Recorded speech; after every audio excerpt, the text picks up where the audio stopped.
My dream career would be a pediatric occupational therapist. In regards to kids, an occupational therapist is someone who helps children develop necessary physical, cognitive, and sensory skills so that they can perform daily tasks more independently. And the reason that this really stood out to me as a career path is because you're helping a child reach their full potential and become a better and more independent person. So some of the reasons that I feel I deserve this career is I have already been taking the necessary steps to become an occupational therapist. I exhibit a lot of the traits that make a good occupational therapist, and I am willing to make big sacrifices for my career. So the first thing is I have actively been taking the steps to become an occupational therapist for the past 4 years. I am currently getting my kinesiology degree, and while doing this, I have been volunteering in many different places under many different licensed occupational therapists. And this has made me fall in love so much more with occupational therapy because I am firsthand seeing the impact I have on all of these people's lives.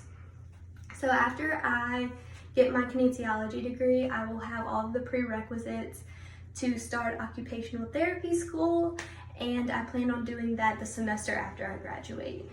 So the next thing that makes me good for this job is I exhibit a lot of the traits that make for a great occupational therapist, and the first is patience. So I have been working in retail since I was 18, and the biggest thing that this has taught me is patience. Every day I work with people who think that the world revolves around them and that they know everything, and I have to remain professional in these situations, and that takes all the patience in the world. So I know that I can handle patience with the kids.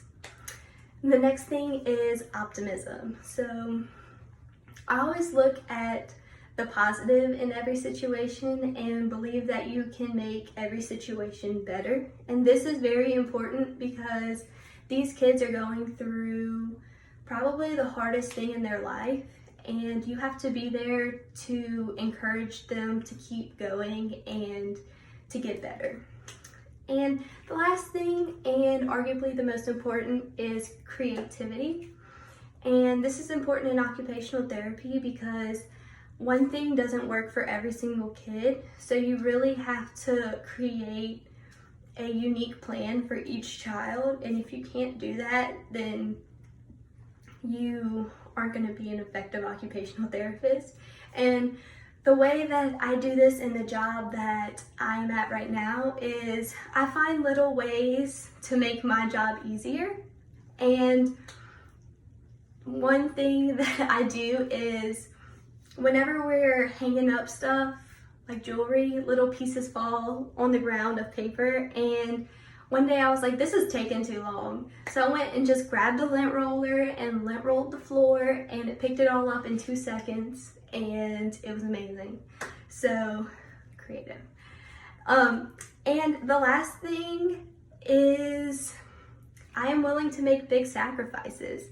I know that occupational therapy takes a lot of paperwork after all of the clients leave, and I'm willing to do this because right now I'm in college and I'm used to going to school and then taking basically no break and going straight into studying, and then sometimes pulling an all-nighter. And I know that in OT school this isn't going to change, so I'm willing to do that for my career. And another thing is they might ask me to relocate. So I'm actually planning on being a traveling OT, so that will be nothing for me because that's what I want to do. And then in conclusion, I believe I would make an amazing occupational therapist. Firstly, I have been taking the necessary steps to become an occupational therapist, and I don't plan on changing that ever. Then I exhibit almost all of the traits that make a great occupational therapist. And finally, I have already thought of all of the sacrifices that I'm gonna have to make, and I'm willing to make them. So all in all, I just want to help as many kids as possible become the best and most independent person, and yeah, I love them.